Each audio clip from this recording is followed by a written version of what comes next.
السلام علیکم ګرانو دوستانو. نن به زه تاسو ته د کرکټ په هکله باندې یو څو تازه او ډېر مهم خبرونه درکړم چې خاص کر زه به تاسو ته دغه د افغانستان او د بنګلادیش چې کومه دویمه شره وریځه لوبه ترسره کیدونکې ده د دغې لوبې په هکله به زه تاسو ته معلومات درکړم او بل به زه تاسو ته د اسټرالیا پخوانی ډېر مشهوره لوبغاړی شین وان چې کوم ده د هغه په هکله به م یو خبر زه تاسو سره شریک کړم او بل به زه تاسو ته د افغانستان ځوان لوبغاړی اظهار الحق نوید په هکله باندې م یو خبر درکړم چې دی رښتیا په آی پی ایل کې اخیستل سوی ده او دغه نه علاوه به زه تاسو ته د هندوستان دغه لوبغاړو ته څومره پیسې ورکول کیږي هغه به م زه تاسو سره شریک کړم.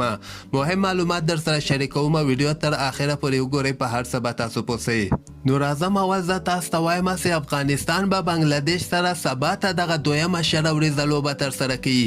دغه لوبه د افغانستان په وخت باندې غرمې ټایم کې 9:30 بجې شروع کیدونکې ده. د افغانستان لپاره دغه لوبه ګټل ډیر زیات مهمه دي.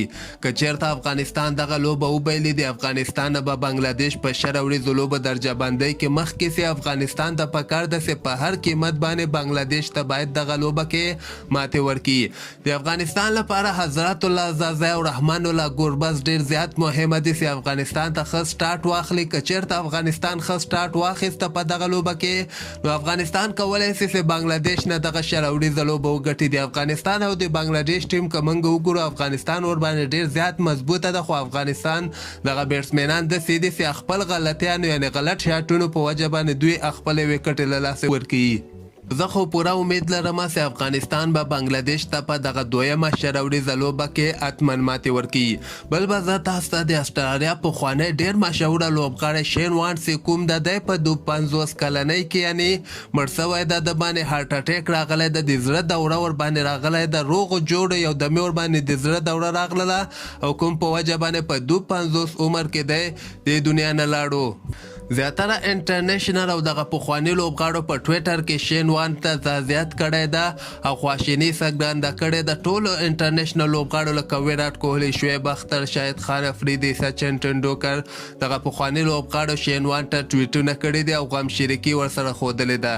د نه علاوه به زه تاسو ته د افغانستان ځوان لوبغاړی انډر 19 ټیم کې یعنې افغانستان لپاره لوبه هم ترسره کړولی اظهار الحق نوید چې کوم ده ملګرې پوښتنه کوي چې دی رښتیا په آی پی ایل کې اخیستل سوی ده. زه به تاسو ته وایم چې په آی پی ایل کې نه ده اخیستل سوی. دی نیټ بالر دی یعنې خالي پریکټس لپاره د رویل چیلنجر بنګلور ټیم چې کوم ده هغوی به هندوستان ته راغواړي. دی به په نیټ کې ورته خالي بالنګ ترسره کړي یعنې پریکټس لپاره دی هلته هندوستان ته غوښتلی ده. لکه تیر کال چې فضل حق فاروقي م غوښتلی و همدغسې دغه بالر چې کوم ده دی نیټ بالر ده یعنې پریکټس لپاره صرف غوښتلی ده. نو ده ته پکار ده چې هلته ښه بالنګ ترسره کړي. بیا هم دی هم هلته کوچنګ سټاف د ښه بیټسمنانو ته به دی بالنګ ترسره کوي نو دغې سره به دی ډېره زیاته تجربه هلته ترلاسه کړي. د نه علاوه به زه تاسو ته د پاکستان او د اسټرالیا نن اولنۍ ټیسټ لوبه هم شروع سوله. په دغه اولنۍ ورځ باندې پاکستان 245 رنزه کړي دي، صرف یو لوبغاړی ورت سوی ده. د دوی لپاره امام الحق 132 رنزه کړي، اظهر علي 40 رنزه کړي او عبدالله شفیق بیا 44 رنزه کړي دي. نو اوس خو فی الحال د پاکستان پوزیشن په دغه لوبه کې ښه ده. ګورو راتلونکو ورځو کې د دغه ټیسټ لوبې نتیجه کوم طرف ته ځي. او بل به زه تاسو ته دغه هندوستان او د سریلانکا هم نن اولنۍ ټیسټ لوبه شروع سوله چې په دغه لوبه کې هندوستان 350 رنزه دي، 85 اوورونه یعنې پوره سول. د نن ورځې لوبه ختمه سوله، 6 لوبغاړي اوټ سوي دي. په نن لوبه کې ویهاري 58 رنزه کړي دي، ویراټ کوهلي 45 رنزه کړي، ریشب پانچ 90 رنزه کړي دي او رویندر جډیجا 45 رنزه کړي دي.